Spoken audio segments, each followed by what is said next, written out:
guys, welcome back to another episode of Sense of the Podcast. My name is Emma. It's another beautiful episode, and as always, I'm back again. I'm your girl, but today I'm not alone.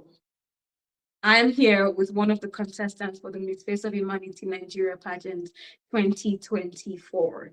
Her name is Marvis Oluchukwu, but as I always do here, I like my guests to introduce themselves because you better hear it from the horse's mouth. So please, Marvis, give us a brief introduction of yourself. Who is Marvis?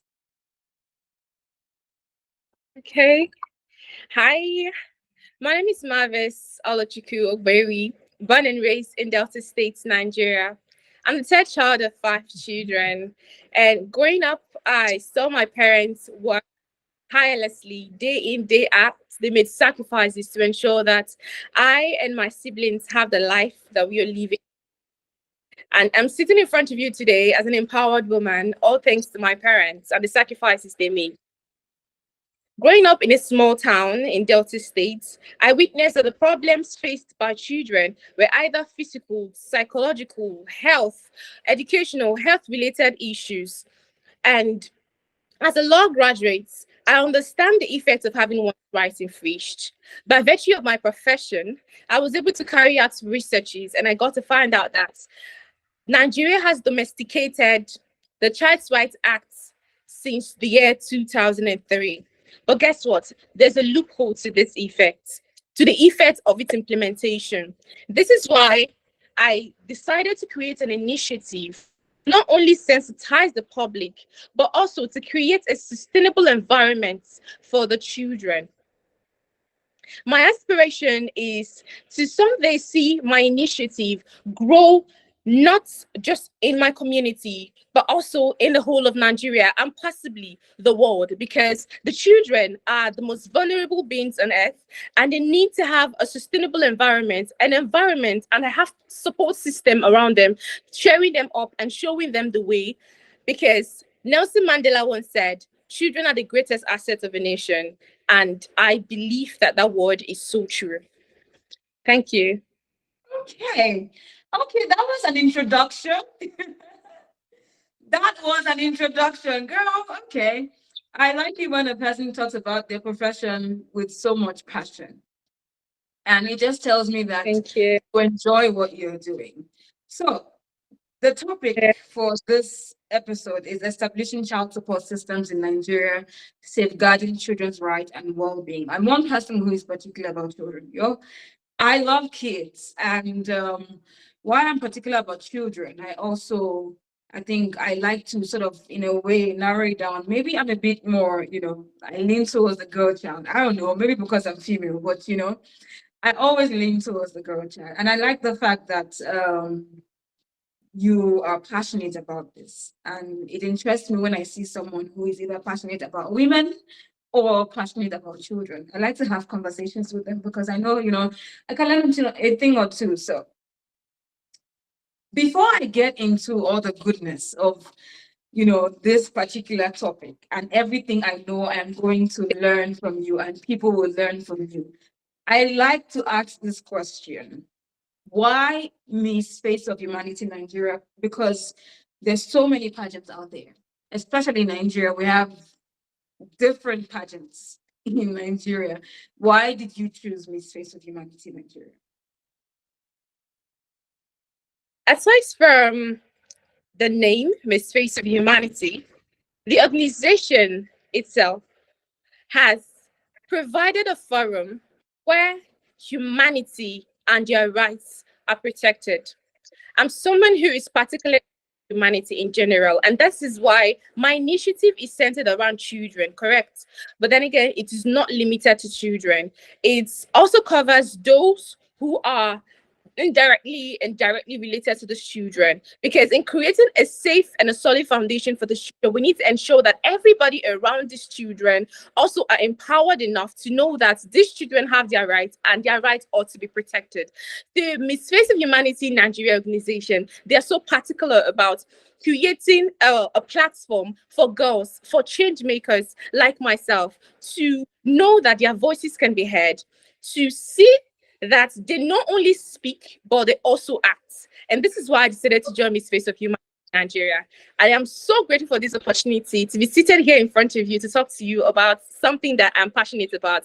And this is all thanks to the Miss Face of Humanity Nigeria organization. Yeah, interesting. One thing I know about one thing I know about that organization is um you cannot talk and not do, which is what I like. You know, you always have to put your best foot forward. There is no mediocrity when it comes to the Miss First of Humanity Nigeria organization. And I like that you mentioned that. As well, before I get into all of that, I don't want to forget this particular question I want to ask. I Okay. particularly like it when a person says, especially pageant girls, when you tell me, oh, I'm going into pageantry, this is my advocacy, this is what I want to do, this is what, I'm looking to do when I get this platform. But at the same time, I always like to see that you're already doing something before that platform, right? Because if it's something that you're passionate about, I want to know that, oh, I'm already, working towards that. Even if you're not doing anything, but you're already working your way there. So it's not like you're waiting for the platform to do what you say you're passionate about. So I would like to ask you, what are the things that you're already doing in your own space before the Okay. pageant? All right. Thank you very much. So, the founder of an initiative, as a trans advocate, I founded an initiative, Child's Health and Rights on Watch. And I am also a volunteer. I'm volunteering currently as a young influencer for UNICEF in Nigeria. And this is because of the things that I have done before that opportunity was created. First of all, as as an individual, I believe that I'm not just someone who decides to do something and not get it done. I am a go-getter. I'm someone who is so passionate about the children. I've always been. While growing up, like I said, seeing those children while I'm in school, up on the streets, it was as though an arrow was pierced through my heart, and I felt really bad about it. But then again, I didn't even know what to do. I felt it was okay for that to happen.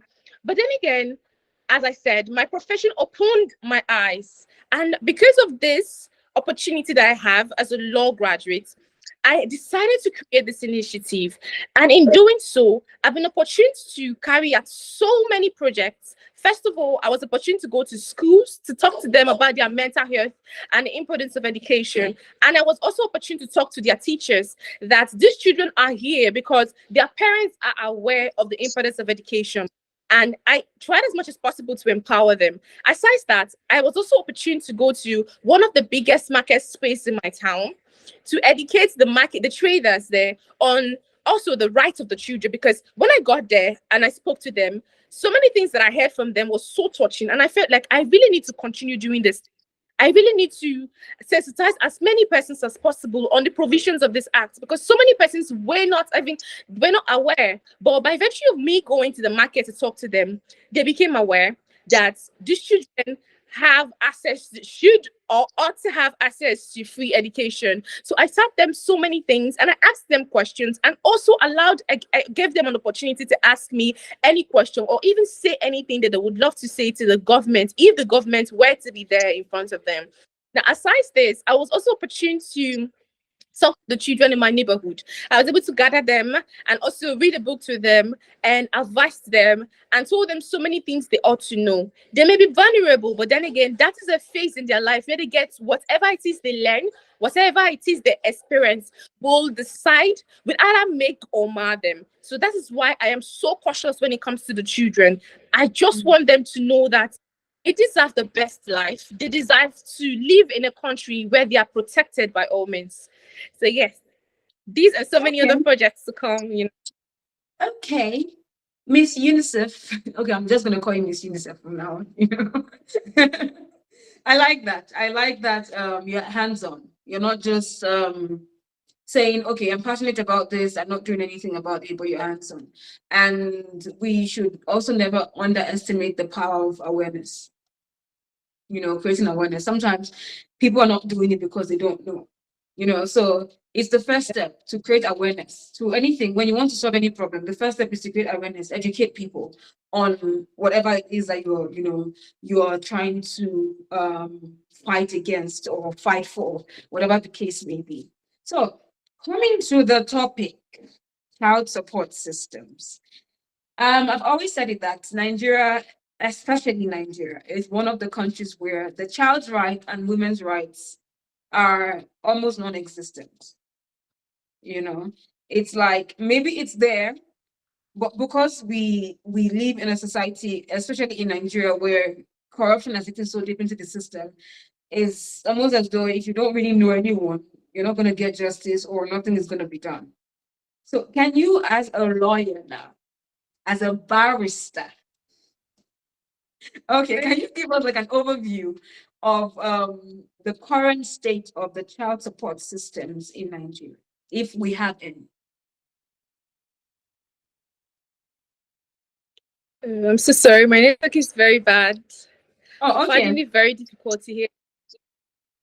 Okay, let me go again. I was saying that if you can, maybe since you are in the law field, can you give us like the current state of the child support systems, like an overview of the current state of the child support systems in Nigeria? That's if we have any.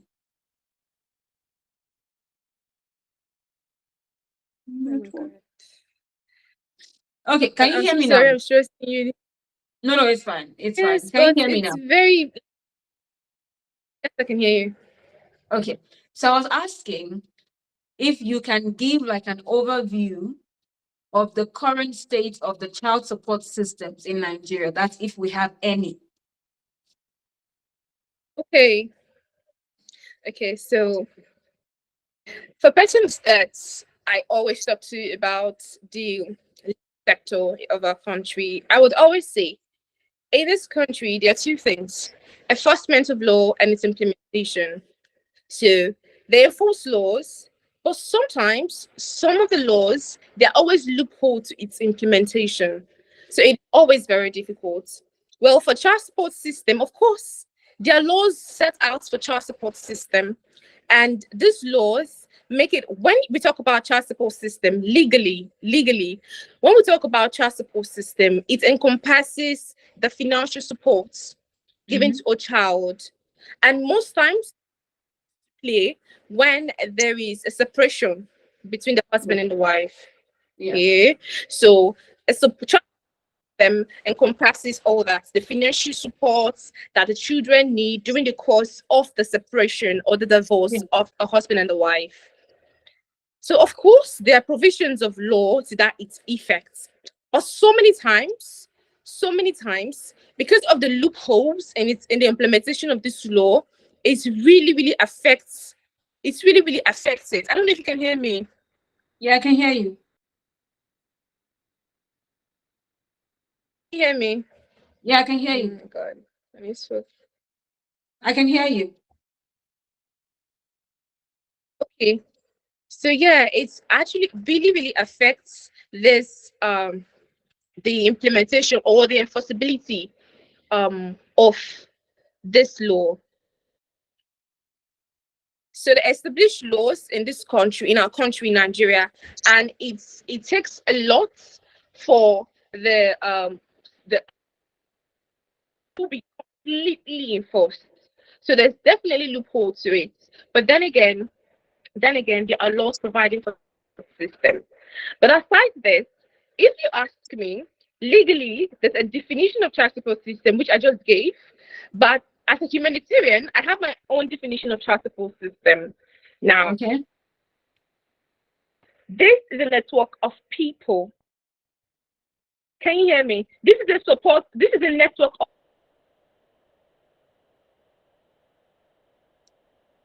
and Okay. practically. Okay. I would always use myself as an example because I had my parents as my support system, my friends, and most importantly, individuals that came to my school at the time, and also at church, children classes, to talk to me about things concerning us, concerning our health, concerning our lives in general. And they gave us an opportunity to ask important questions. And the answers they gave to us shaping us to be a different version of ourselves, a better version of ourselves. We got to see life differently. We got to see things differently. We became aware of a lot of things, all thanks to those people who took out their time, like you said, awareness and its importance. They took out their time to come to talk to us about things. All of these persons are my or were and are still my support system. So I believe that every child, because they are not as matured as the adults, they react to things differently. Situations shaping them, situations like poverty, like war, like famine, like conflicts, all of these situations shaping them and the way they react and the way they see life. That is why having a strong support system, having to get people who are willing and concerned about their welfare, is what the children of not just Nigeria, but all over the world need. And it is very important for us, you and I, and to everybody under the sound of my voice, to always learn to be a confidant to the children and a strong support system for the children, because they need it. They definitely need it. They are so vulnerable. Yeah, yeah. I was gonna say that what you just said, the last thing you just said, they're so vulnerable.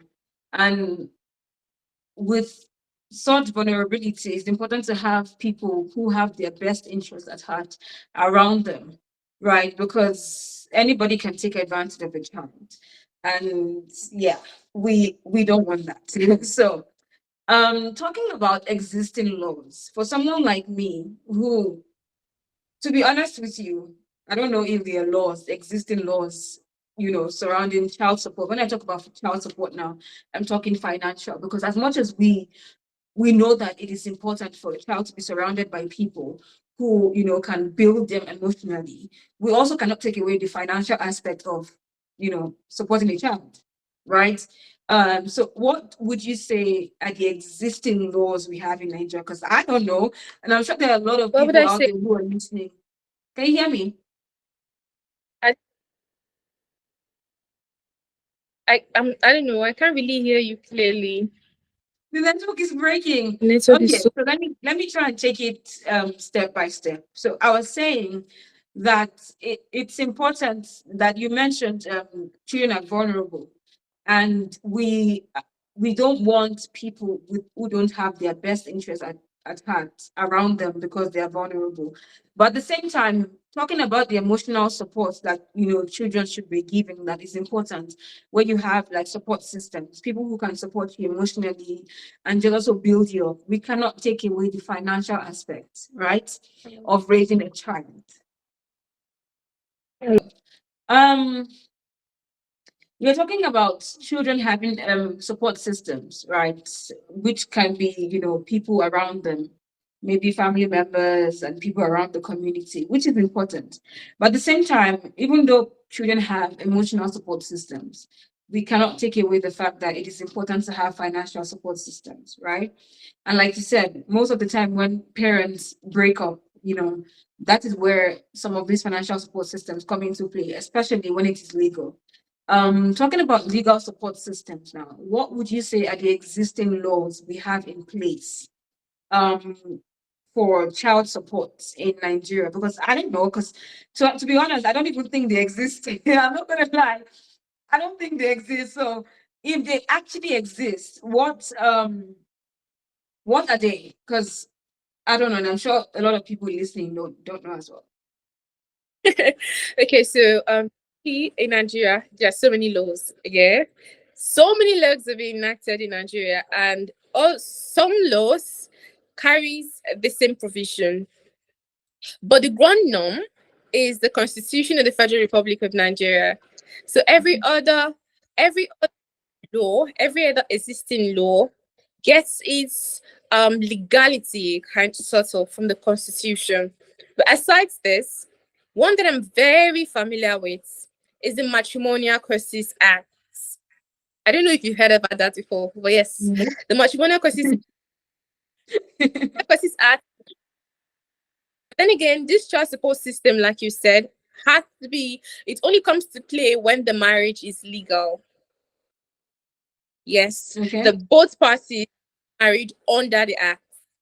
So that is when this law comes to play.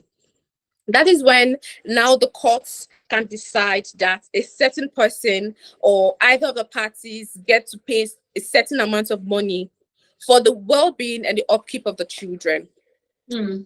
But contrary, when you get married traditionally without the acts that is outside of the acts, it does not cover your children. Ticket, it doesn't cover children of a woman married outside the acts. So the Matrimonial Causes Act, it is very bogus, but yeah, it's very interesting to read. You get to know a lot of things concerning marriage, to separation, to the welfare of the children. It is all in the Matrimonial Causes Act. So I'm guessing, I really don't know because, according to law, then nobody knows the law. Not everybody knows the law. You get it's impossible for a person to know everything. So there are so many other existing laws. I am certain, but sure. We keep reading every day and we keep learning new things every day. But for now, I'm so certain of the Matrimonial Causes Act. So yeah, Okay. that answers What my would you choice. say would you say, as a person that's in the legal system, would you say these laws or these policies are effective when it comes to, you know, um the child support, which we are concerned about? Would you say they're actually effective? Do you think that, again, I'm struggling to believe that it exists. I know that you say it exists. It I'm struggling to believe that it exists because of how sometimes, okay, like maybe because, like you said, you have to be married legally, right? yes. That's what you said. You have to be married legally. Maybe that's the reason why I don't know that it exists, because a lot of people, except for now that people are really going into, legal marriages and things, people don't necessarily, it never really happened like that. So yeah, do you think these policies are effective? Um, if I'm going to rate it, I would say I think 60 50. I really know. I think 60% or something. Yes. Reason being that when the both party, that is the husband and the wife, file for divorce, that is dissolution of their marriage, it is Mm. automatic to whom bear the burden. I wouldn't say it's a burden, but to whom I should just call it a burden. It's not a burden. I won't say it's a burden. It's Who not. It bears the cannot cross? possibly be Let's look at the cross. of ensuring that the children are financially stable or financially provided for.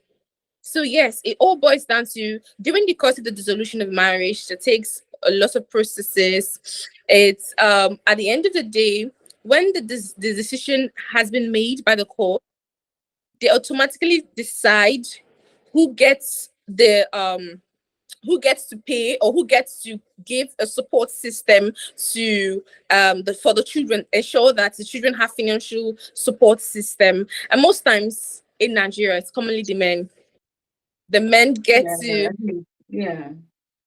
actually get to support the children financially, and most times it is weighed. There are so many criteria that the court looks out for Mm. before. Yes, one, you must have an income, a source of income. Yes, you must have a source of income, definitely. If you do not have a source of income, so any of the parties that have a source of income gets to take that responsibility, but it's commonly the men. So yeah, I would say Well, 60%.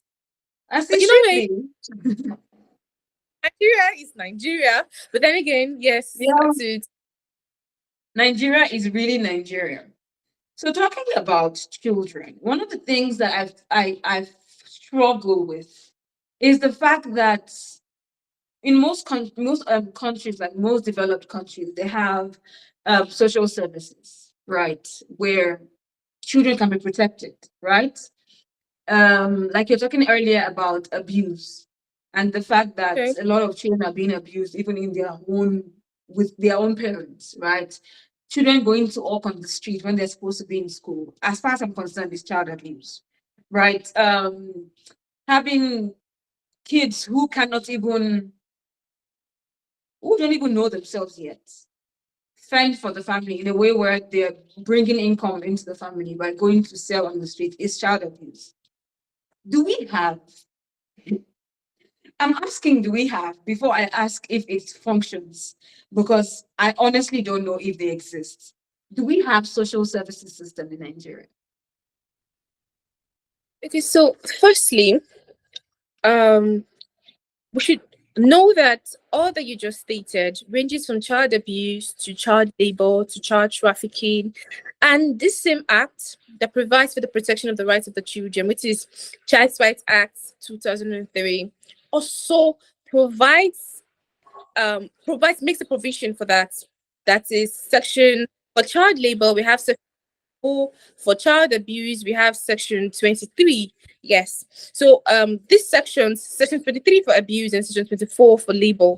Now this section of the act provides against this act, child labor and child abuse, and there are always punishments meted at the faulters. There are always there are punishments. Like for the child abuse, 14 years imprisonment.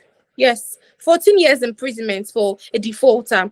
Then again, I got to realize during the course of my research that there are so many agencies that fight against these things: child abuse, child labor, child trafficking. I came across NACTAL, National Agency for Child Trafficking, Abuse, and Labor, NACTAL. It's an Okay. agency in Nigeria. Yes. I also got to find out that the Ministry for Children Affairs also sorts that out.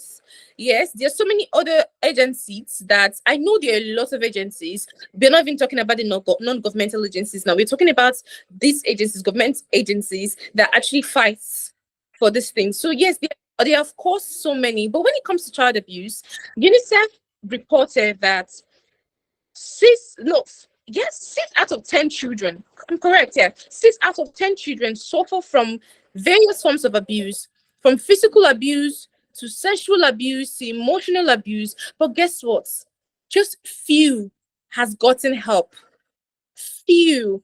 You could imagine. And that is why my initiative also borders on ensuring that we create a safe space for these children where they can come and talk to us about their issues, talk to us about what happened or what form of abuse they've suffered. And also we will try as much as possible to collaborate with these agencies to ensure that these children get the solution that they need, and also create, like I said, a safe space for this victim to not suffer any form of social stigma, because that's the most reason why persons do not come out. Persons who suffer Mhm. from child abuse, most times parents are aware that their children have been trafficked or maybe sent to another country for Yeah. prostitution, for any other form. They always don't speak up because of the social stigma attached to this act. That is why we as individuals, now let me even leave my initiative aside now. We as individuals, it is important for us to know that we should be, like I said, a safe space and a support system for these children. We should try to make them feel loved and accepted, regardless of the situation they found themselves. Because, mind you, this all of these things are tied down to one thing. Commonly, it is poverty.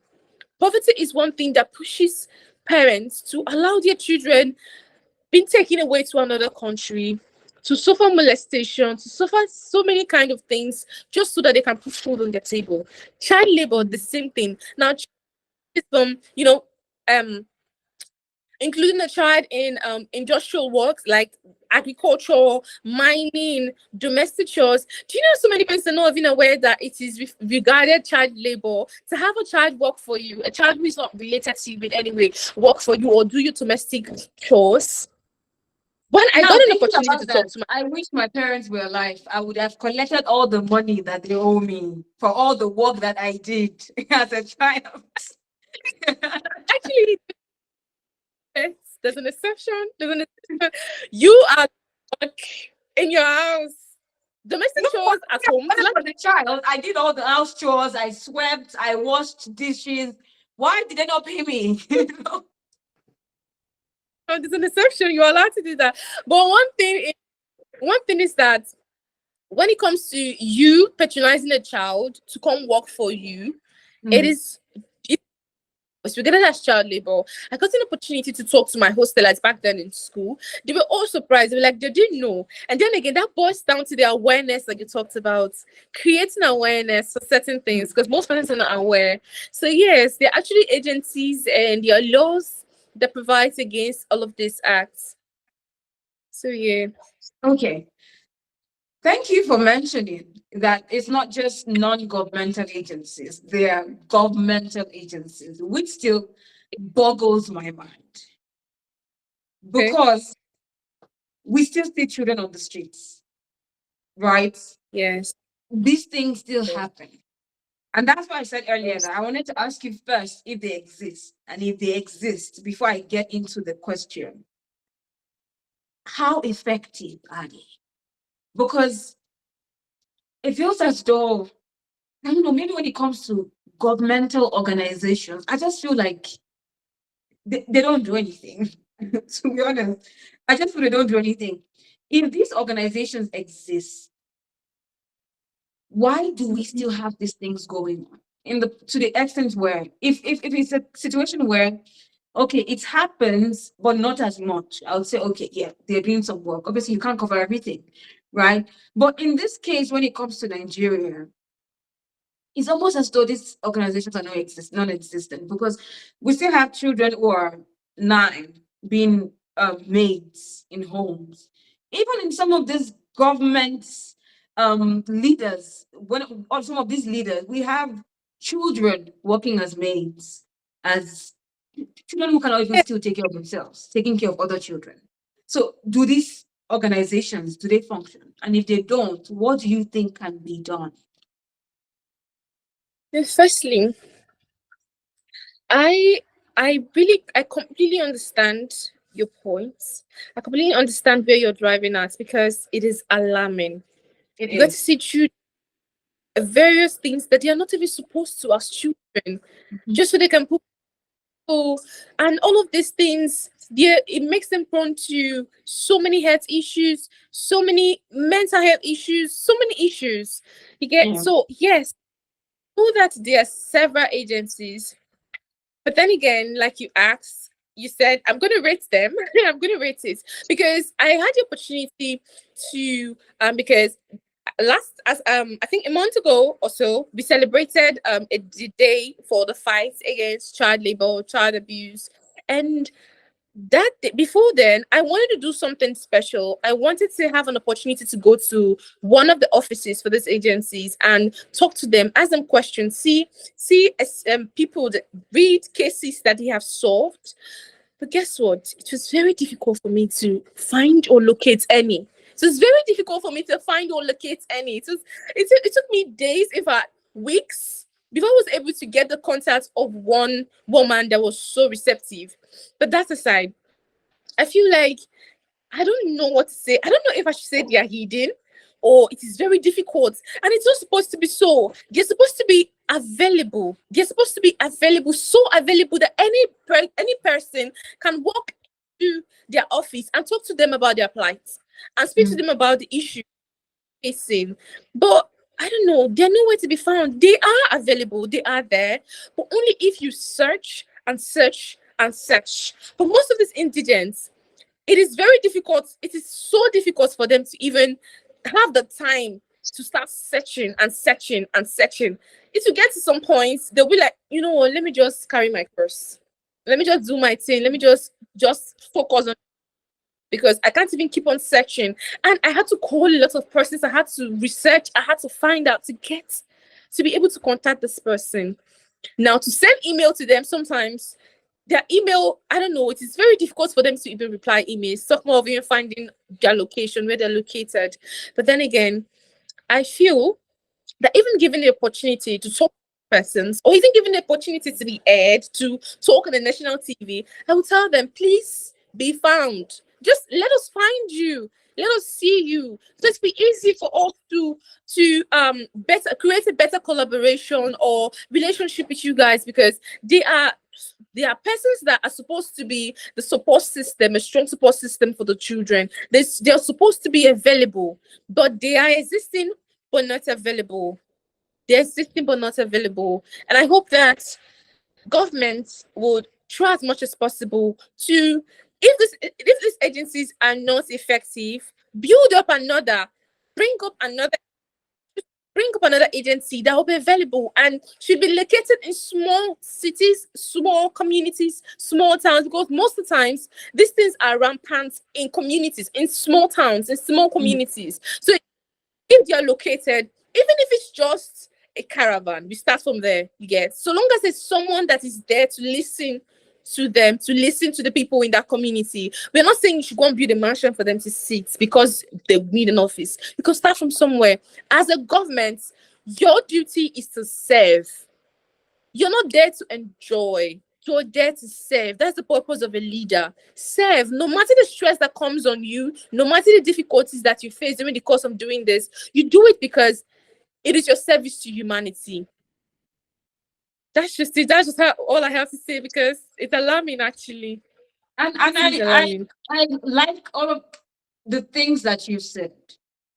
Why this bothers me so much, especially in the area of children, because I believe that the foundation of a child will determine how much of an adult they grow up to be or how functional they are as adults. And when you have children who are on the streets being abused because, okay, there's no one to, the, I would still, I would still say there are not policies in place to protect children and women in Nigeria. Honestly, I think those agencies, if I'll call them that, are dead. They are literally dead. And I think it's important for us for them to be resurrected, because I'm not saying men are not important. They are fathers, so they're definitely important. They're providers, so they're important. But for a society to be functional, fully functional, children and women need to be protected. Yes. They need to be Yeah. protected. And if there are no policies in place for that, then it means we're going to have a dysfunctional, like we already do in Nigeria, right? And to think that some of these agencies, like you already mentioned, they are unable to be found. They're there, but they're not there, you know. And if I'm one person who, I remember one time I went to the police station for something. I'm not gonna mention, guys. Don't ask me. I'm not gonna mention. I was there. And a woman came in there with a 12-year-old girl. I remember complaining that her neighbor has been abusing the girl. A guy has been abusing this girl. These are authorities. It's just that that day I was just thinking to myself, "Father will love me inside the cell. Let me just respect myself and shut up." You know, I was there alone. This woman came to this station and said, "Oh, my child has been abused by this neighbor, and this man has been doing it. Every time I go to work, this man comes to my house, abuses my child." To my, Yes. well, I wouldn't say to my shock, because it's not like I expected any better from them, anyways. These men, grown up men, opened their mouth to ask a 12-year-old child, "Are you sure you did not enjoy it?" Oh my God, Jesus I'm Christ. not joking. I Oh sat my down there God. in utter disbelief, because I'm like, I cannot say anything, because I know how the Nigerian police work, and I'm the only one there. It's not like there's anyone there with me that will say, okay. And I looked at these men, and in my head, I was just thinking, do you have kids? Like, do you have Yes. nephews? Do you have nieces? Do you have how? So imagine if I'm going to an authority that is supposed to protect lives and properties. I'm going there and saying, this is what's happening to my child. And I'm being told that. What do you think is going to happen? I just look Oh my at, God. okay, nothing is going to be done. And how are these children being protected?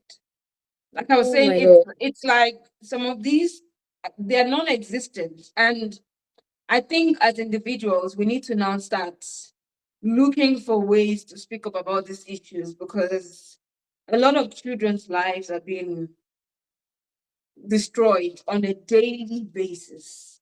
It is alarming, it is disturbing, and yeah. So, how do Nigeria's child support system compare? Well, I don't even think there's any comparison, by the way. So, because I was going to ask you, how does it compare to other child support systems? But I don't think it is. You can compare it in any way. I don't think you can compare it. And you talked about poverty the other time. I think you said something about poverty earlier. So, what do you think the impact?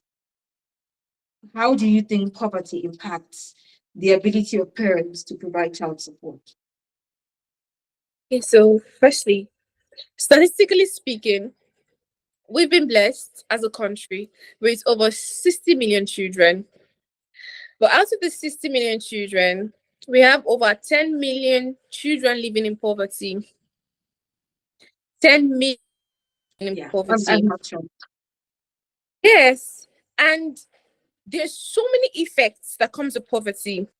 First and the most shocking is, according to research, 1 out of 5 child mortality rates is as a result of the lack of nutritious food. Yes, lack of nutritious food, and it all Mhm. boils down Yeah. to education. That is, there is not money to even send your children to school. Mhm. It affects because now no clean water because of money, no access to good medical attention or health, to good medical services. This is all because of poverty. Now, Section 2 of the Child Rights Act 2003 provides the rights of the children to basic necessities, like all of these things that I mentioned now. And also, Section 4 of the same act talks about the survival and development of children in Nigeria. Now, listening to all of these things, one would think, oh, they have the children at heart. It is important because, yes, they decided to sign in this treaty because an international treaty, and decided to sign in this treaty, thereby domesticating it, which means, okay, we've accepted that all of the provisions of this act we will Mhm. abide by. But then again, there is still a loophole to its enforcement, to its implementation. There is a loophole.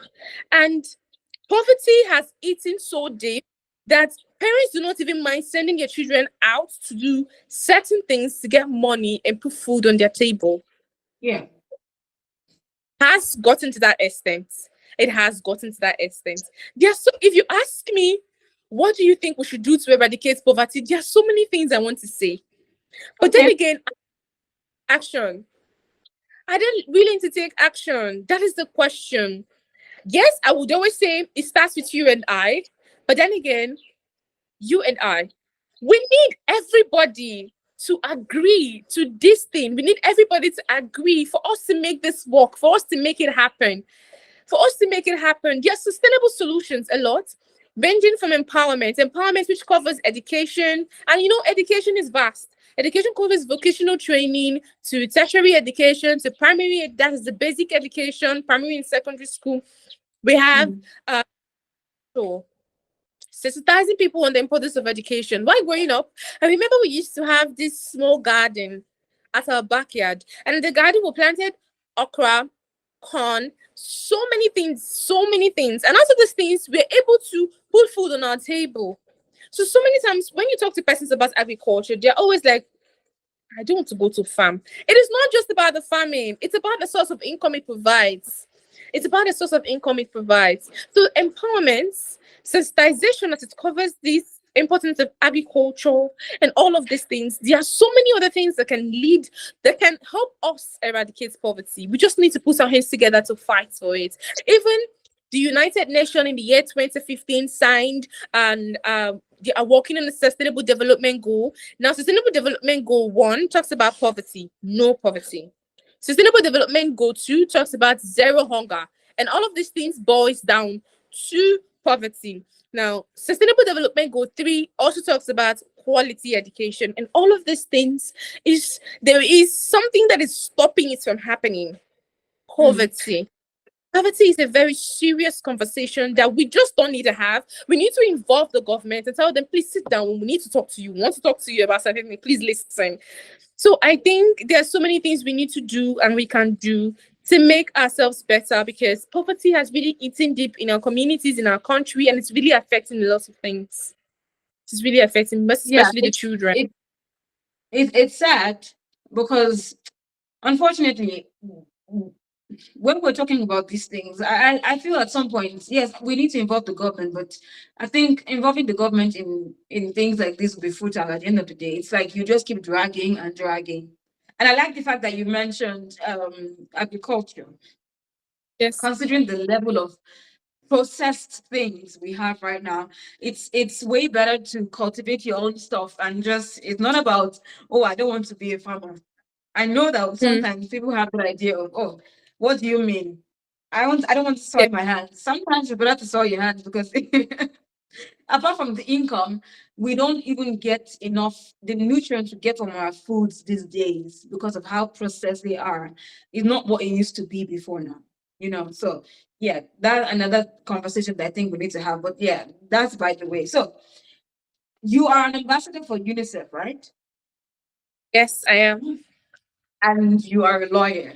And because you're an ambassador, I don't expect, obviously, as an ambassador for a brand or a company, I don't actually need to talk, down on the organization. But just in all honesty, would you say that UNICEF is doing enough to combat poverty?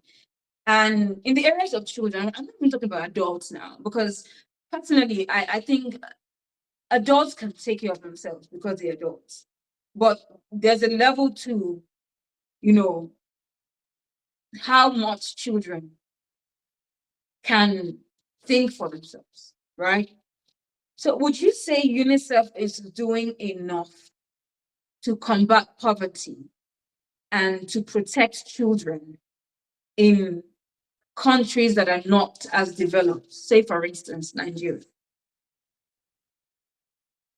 Okay, And first if of all, not, sorry, if not, what do you think can be done as someone who's an ambassador for the organization and a lawyer as well? What do you okay, think? What strategies do you think can be put in place to make it effective? okay.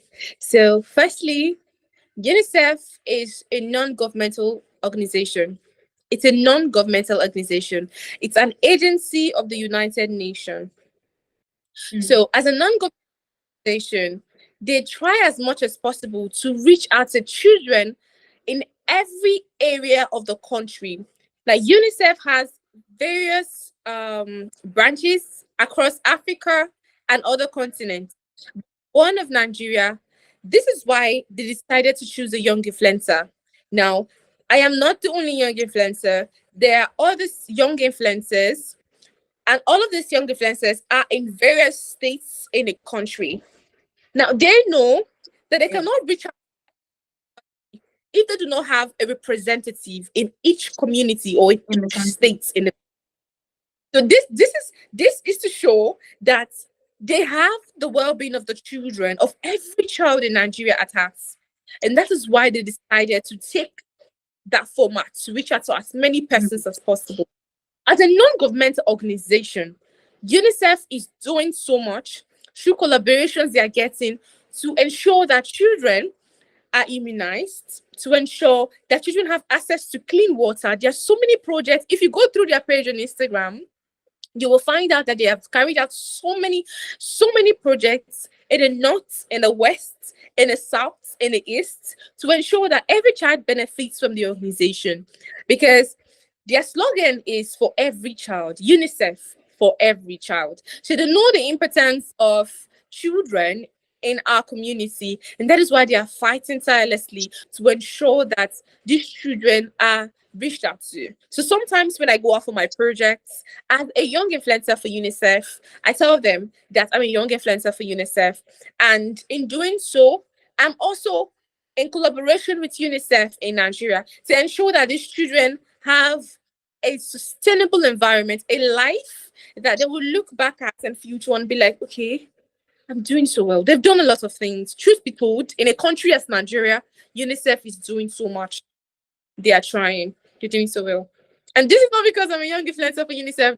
I Yes, know. but out on No, their I page and it's know. I know. I know. yes. Um, so what other organizations do you think, like you already mentioned that, you already mentioned a few, but you said they are non-existent, or at least they're there, but it's almost like they're not there. What other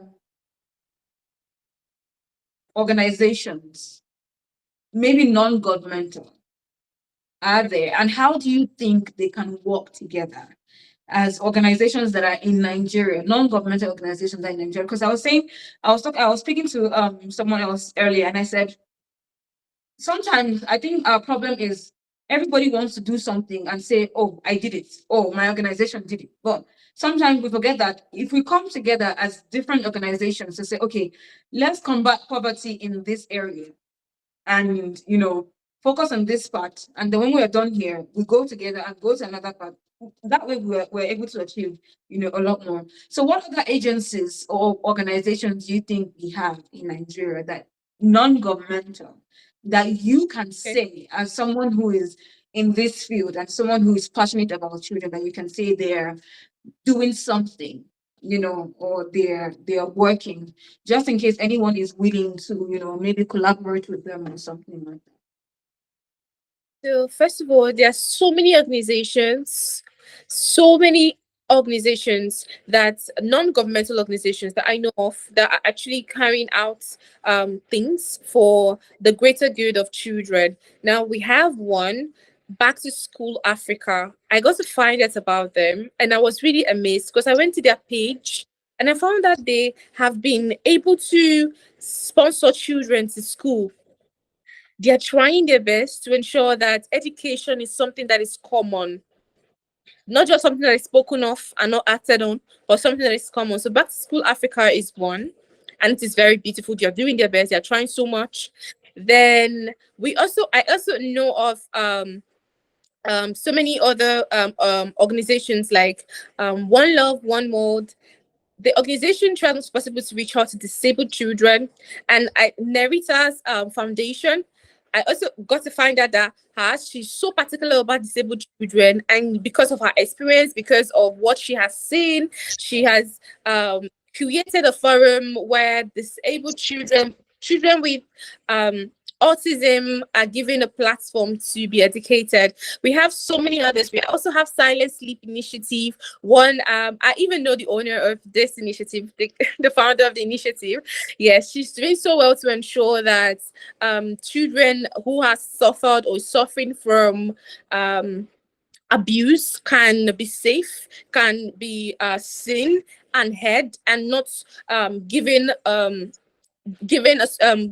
a reaction, a social stigma. So many other organizations, these are non-governmental organizations though, but there's so many other organizations that are doing so much. They are trying so much to combat anything at all that limits children from experiencing and grabbing every opportunity and potential that they have and using it to the fullest. So everybody is trying their best. These non-governmental organizations, of course, they are doing so much, and I applaud them. I applaud them. Yeah, that's interesting. And I like the fact that you mentioned organizations that also cater to disabled children, because I don't think they are catered to enough, especially in countries like Nigeria. I don't think there are systems put in place. That's another conversation entirely. I don't think there are systems put in place to help or assist children who are disabled, or parents who are disabled children. There's a lot of, I won't even just call it loopholes. There are a lot of non-existent things happening in Nigeria when it comes to children. Honestly, it's shameful, and it's annoying. I really don't want to get into that, but but yeah. So, what do you think are the long-term benefits of a well-established child support system for the overall well-being of children and the society? Long-term benefits. Well, if you ask anybody, they would say there is a lot of benefits that is attached to this. Because one, I am so heavy on education because I know the importance of education. When we talk about financial support, it helps to eradicate poverty, thereby creating an opportunity to be educated. We go to school because we have the money to provide for everything.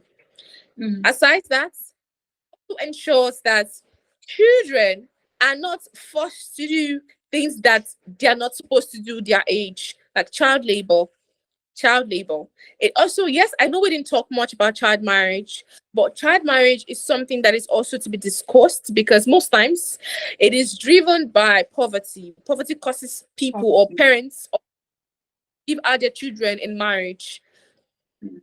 Besides this, it ensures that common diseases that leads to child mortality rates like cholera, diarrhea, dysentery, which are all together caused by unclean water. And unclean water, we don't have access to neat water because you do not even have enough money to get clean water. And so all of these things, the financial support they get will help to ensure that all of these things are, are averted, or let's say are not anywhere close to them. So it is important for the children to have financial support. So yeah. Yeah, it is. And you mentioned your child marriage is just, No, that's I don't Toby. know, man. I sometimes I wish I was a child lawyer, but law is not my, it's not my thing. But child marriage is another topic that just Yes, infuriates me, to be honest with you. It sends my blood pressure, like it skyrockets.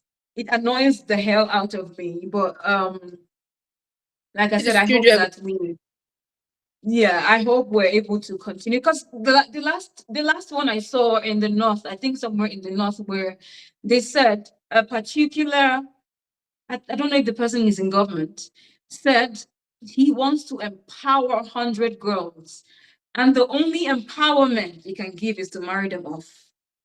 What? Are you serious? Yeah, recently happened. He married 100 girls, young girls off as empowerment. And these young girls go off, have children they're most likely not even educated to take care of.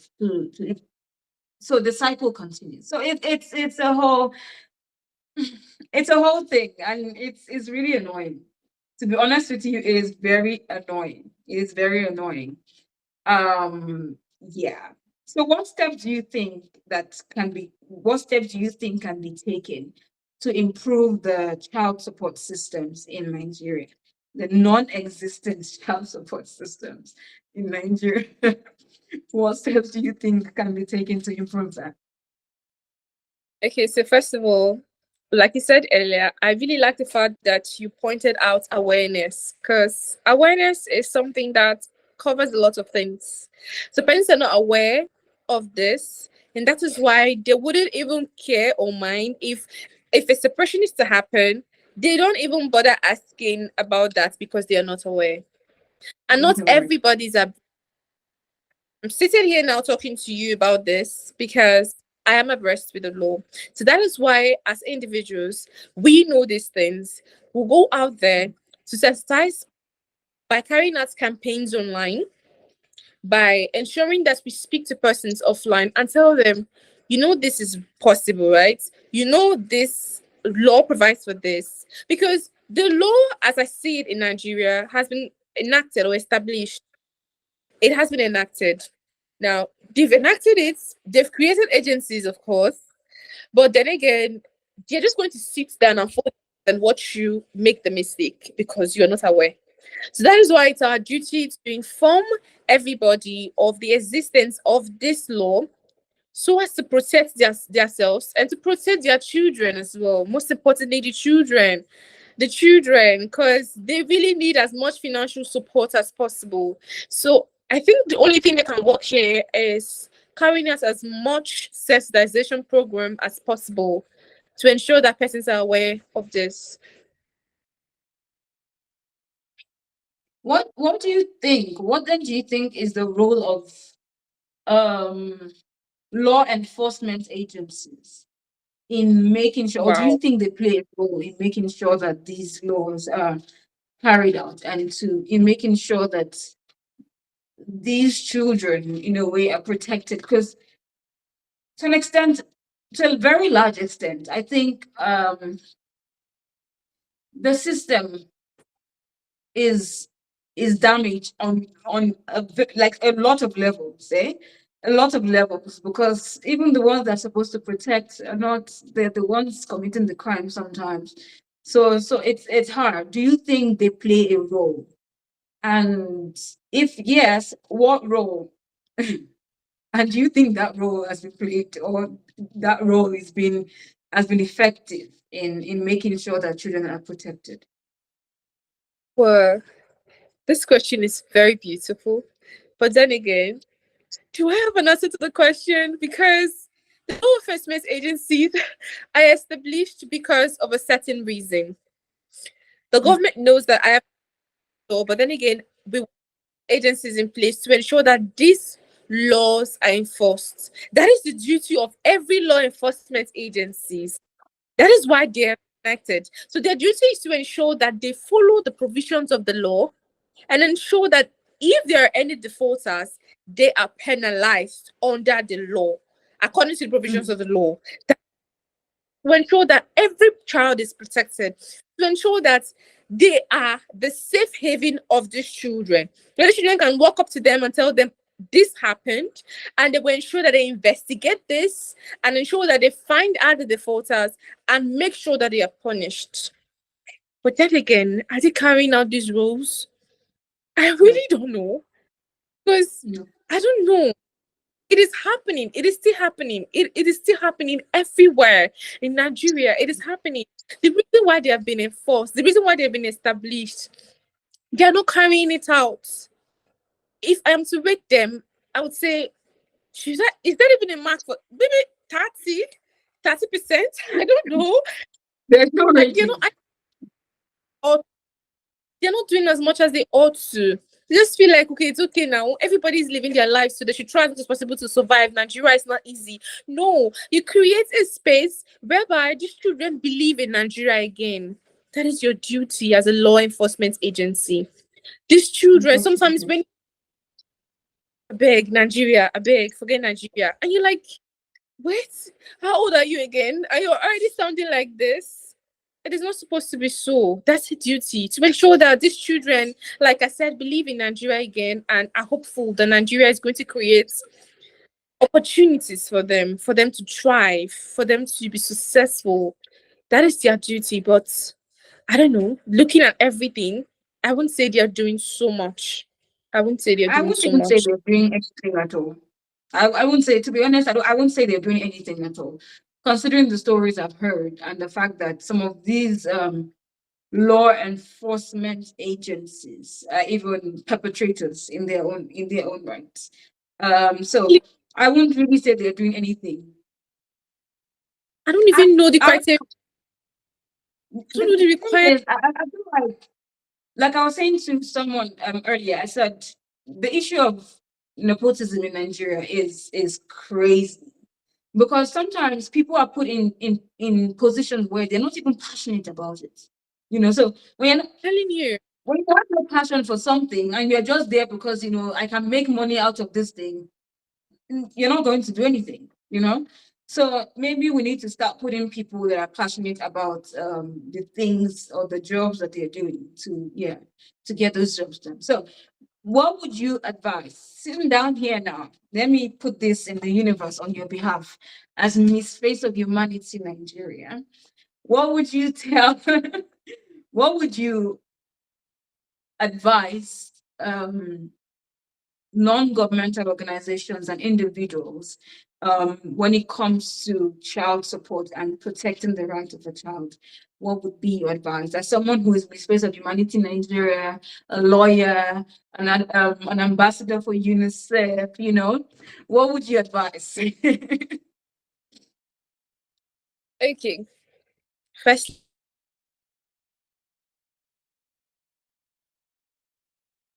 Don't tell me the network is doing this again.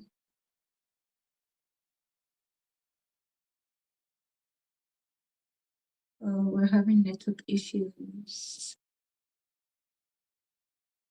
Okay. So there's a bit of a network problem, guys. Please bear with us, but yeah, just before she's able to get her network right and come back, I think it's personally, I think when we start talking about children and women, it just gets me or it gets me messed up. And yeah, because I just, yeah, it's really annoying. And I think on individual levels we need to start doing better, because if as individuals we continue to perpetrate evil on children, then it's like, what are we expecting the government to do? It starts with us. Everything starts with us on individual level. And yeah, organizations, non-governmental, governmental organizations. Okay, let's leave governmental organizations out of it, because those ones, they're really non-existent as far as I'm concerned. Non-governmental organizations, I think it's important for you guys to just come together. It's not about, oh, who did this, who did not do this. It's not taking credit. It's being effective. That's what I think. As an organization, if you're going to do something, it's the results. What is the result? What is the outcome? So instead of everybody wanting to do their thing, if your vision aligns with this person's vision, you guys come together as organizations and put hands together and do something for a particular community. If we can do that as organizations coming together to work on this community, you go to another community, you work on that community, I think we will achieve a lot more, as opposed to everyone just wanting to do their thing. To Collaboration is going to be important in the long run. If we can collaborate and do things, then yeah, we're going to be able to achieve a lot. So I don't know, man. It's insane. I think we need to protect children. I think no, not I think. We need to protect children as a community, as individuals, because if we don't, it's going to be, yeah, it's going to tell on us as a society in the long run, because we can't keep breaking children who are going to grow up being adults broken. What kind of society are we building? So, yeah, I don't know if my guest will be able to get her network right, but I think we basically said almost everything. And yeah, it was interesting. It was an interesting conversation, a conversation that sort of gets me to a particular point I would like to get to. But I like that we had this conversation, and I hope that you guys can also contribute. Let's do our quota as individuals in our communities, in our spaces. How do you treat children around you? What do you say to them? How do you treat them? Do you protect them? Yeah. So it's not just the government, it's our individual responsibilities to protect children. It doesn't have to be your niece, it doesn't have to be your nephew, it doesn't have to be your sibling. So long as that child is a child, you as an adult is responsible for protecting the child's rights and protecting the child. So yeah, it was wonderful having Marvis here. I like the conversation. I could go on and on and on and on and on this topic, but we are limited by time. So yeah, I'm wishing her all the best in her journey to becoming Miss Face of Humanity Nigeria. And I hope that you guys can give her and all the contestants all the support that they need to continue this journey. And yeah, until I come your way again, guys, please, please protect the rights of a child. Protect any child that you see around you. And if you're the ones perpetrating evil on children, you will not see heaven. And that's what I have to say. Until I come your way again next time, I remain Ene. And this is Uncensored with Ene. Ciao, guys.